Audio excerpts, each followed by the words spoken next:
여러분 반갑습니다. 사사기 말씀 묵상 시간입니다. 하나님 나라의 영적 전투에 참여하기 위해서는 참다운 용기가 필요합니다. 하나님께서는 지금도 이 영적 전투에 참여할 자를 부르십니다. 이 하나님의 소명 앞에 제대로 반응하기 위해서는 우리가 한 가지 가져야 할 품성이 있습니다. 그것은 용기입니다. 여러분, 많은 사람들이 남자는 용기가 있고 여자는 용기가 없다라고 생각을 합니다. 하지만 용기에는 남녀 성차별이 있을 수 없습니다. 남자가 되었든 여자가 되었든 여러분 용기가 필요합니다. 남자도 겁쟁이일 수 있고 또 여인도 용맹스러울 수 있습니다. 하나님께서는 그 용기를 내는 자를 부르셔서 하나님 나라 사역을 맡기십니다. 특별히 이제 오늘부터 목요일까지 4일에 걸쳐서 드보로와 또 야엘이라고 하는 이 두 여인을 살펴볼 것입니다. 여러분, 고대에 있어서 여인은 그렇게 인격적으로 대단하게 높이 취급받지 못했습니다. 그래서 성경 안에서도 여인들의 기록이 많지는 않습니다. 그러나 여인들의 기록이 나올 때마다 하나님께서는 그 어떤 남성보다도 더 귀하게 쓰신다는 것을 보게 됩니다. 오늘날 남성 우월적 시각을 가지고 성차별을 하는 경우가 있습니다. 여러분, 절대 성경은 성차별하지 않습니다. 남성이 되든 여성이 되든 하나님 앞에서 반응하며 신실하게 용기를 내는 자는 하나님께서 쓰신다는 교훈을 우리에게 던져줍니다. 오늘 말씀은 사사기 4장 1절에서 10절 말씀입니다. 여러분, 이 말씀은 이제 온니엘이 메소포타미아의 구산 리사다임으로부터 이스라엘 백성을 구했습니다. 그리고 그 후에 에훗이 모압 에글론으로부터 이스라엘 백성을 구했습니다. 그런데 그 에훗이 죽은 후에 이스라엘 백성은 다시 원점으로 돌아가는 것입니다. 이전에도 제가 사사기의 패턴을 말씀을 드렸지만 이스라엘 백성이 우상 숭배하고 하나님을 떠났을 때 하나님께서 대적을 일으키시고 그 대적의 칼에 의해서 고통을 받고 그 고통 소리를 하나님께서 들으시고 사사를 일으켜서 구원하신다는 것. 그리고 구원 이후에는 다시 어김없이 이스라엘 백성은 원점으로 돌아가서 하나님을 떠난다는 사실. 이것이 12번 반복된다는 것을 말씀을 드렸습니다. 자, 오늘 말씀 1절에서 3절을 먼저 한번 읽어드립니다. 에훗이 죽으니 이스라엘 자손이 또 여호와의 목전에 악을 행하매 여호와께서 하솔에서 통치하는 가나안 왕 야빈의 손에 그들을 파셨으니 그의 군대 장관은 하로셋 학고임에 거주하는 시스라요. 야빈 왕은 철병거 900대가 있어 20년 동안 이스라엘 자손을 심히 학대했으므로 이스라엘 자손이 여호와께 부르짖었더라. 여러분, 에훗이 죽으니 이스라엘 자손이 또 여호와의 목전에 악을 행했다라고 합니다.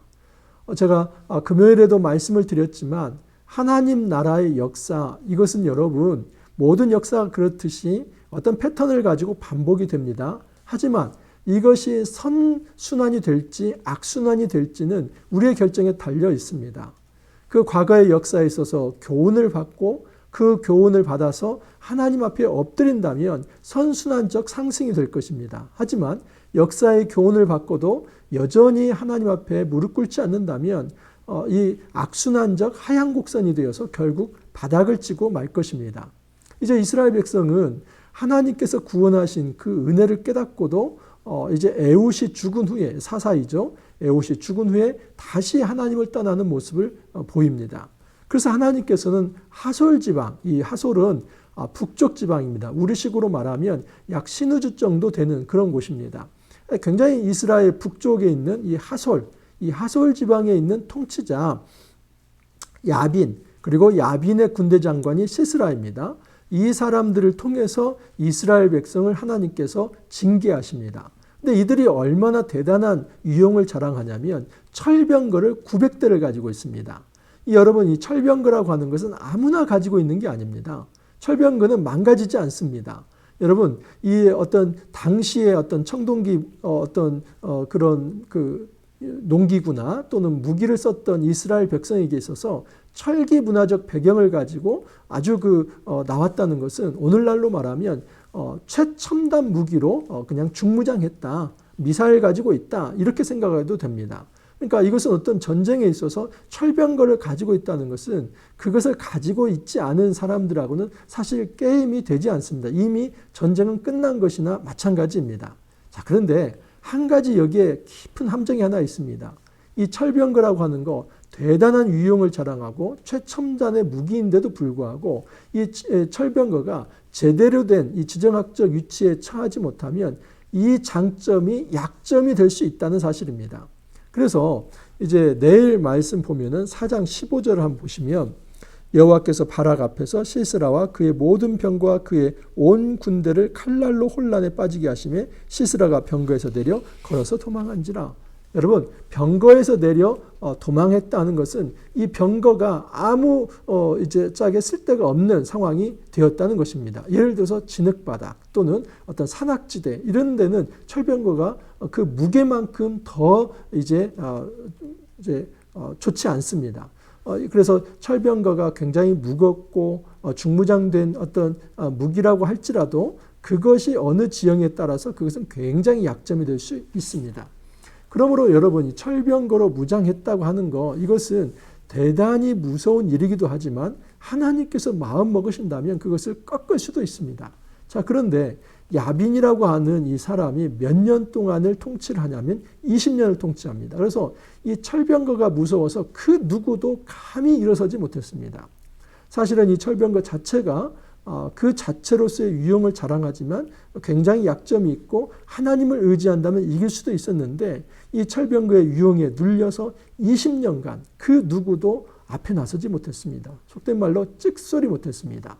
그런데 그때 하나님께서 드보라를 일으키시는 겁니다.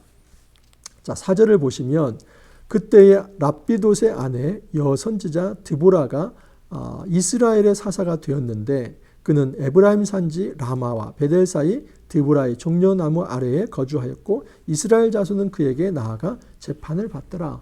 굉장히 생경합니다.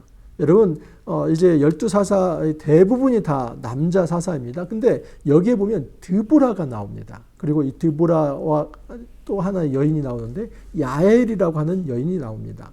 나중에 이 야엘이라고 하는 여인이 이 적군 시스라를 이제 죽이게 됩니다. 그래서 지금 4장 5장에서는 굉장히 여인들의 활약이 강조되고 있습니다.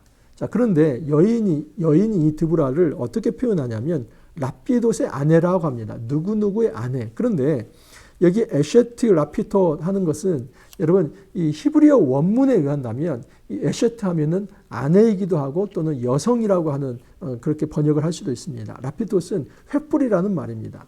그래서 횃불의 아내 이렇게 할 수도 있지만 횃불의 여인이라고도 말할 수 있습니다. 그러니까 여기서는 랍비돗의 아내 이렇게도 말할 수 있지만 횃불 여인 드보라라고 볼 수 있습니다. 그래서 이 횃불 여인 드보라 여선지자, 그래서 여선지자를 굉장히 강조하고 있습니다. 근데 드보라라고 하는 이름이 벌이라고 하는 의미가 있습니다. 꿀벌을 이제 드보라라고 합니다. 그런데 그 드보라가 어디에 앉아 있냐면 5절을 보면 그는 에브라임 산지 라마와 베델 사이 드보라의 종려나무 아래에 거주하였고, 드보라의 종려나무, 이 종려나무는 흔히 꿀나무라고 합니다. 왜냐하면 그 종려나무에서 나온 그 열매가 굉장히 달짝지근한 그런 열매입니다. 그래서 여러분 이 종려나무 열매 이것을 보면서 그 종려나무를 흔히 꿀나무라고 합니다. 이 그림으로 놓고 본다면 이 꿀나무 밑에서 꿀벌이 재판을 하고 있습니다. 그 꿀벌이 재판을 하면서 꿀을 흘려보내니까 얼마나 달콤한 그런 어떤 재판을 하고 있는 겁니까? 여기 달콤하다는 게 나쁜 의미가 아닙니다. 뭐 유혹한다 이 의미가 아니라 한마디로 말하면 하나님께서 그 백성들을 이 드보라를 통해서 완전하게 좋게 잘 통치하고 있다라고 이야기를 합니다.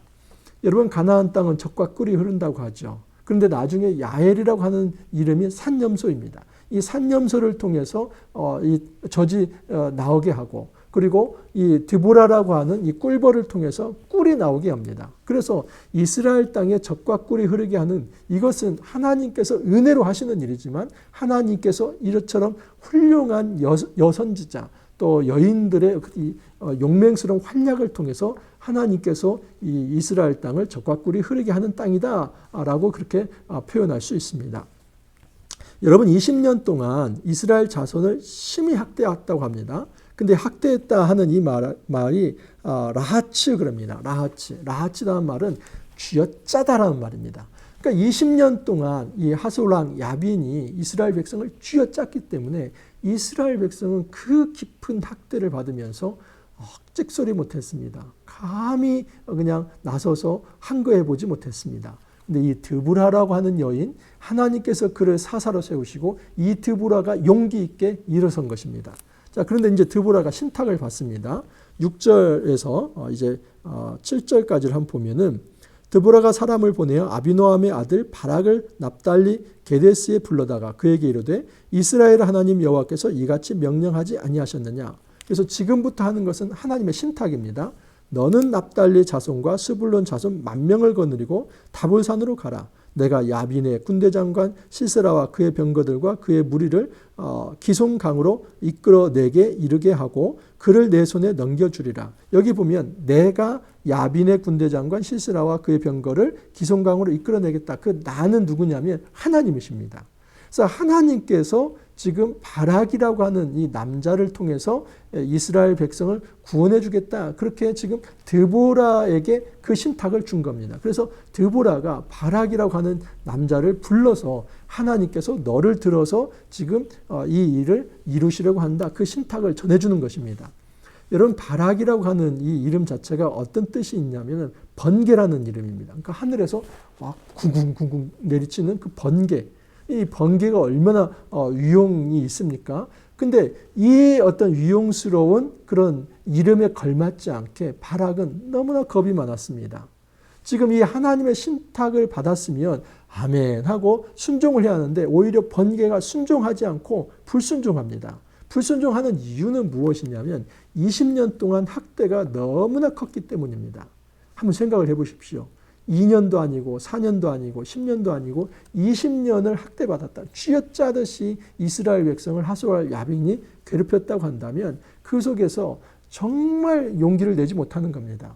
그래서 이 시대 상황을 보여주는데 뭐냐면 어떤 남성도 앞에 나서지 못할 때 하나님께서 여인들을 들어 쓴다는 겁니다. 그러니까 남성들이 아예 제 역할을 못할 정도로 밑바닥이 되었다. 그게 사사시대의 현 상황이었습니다.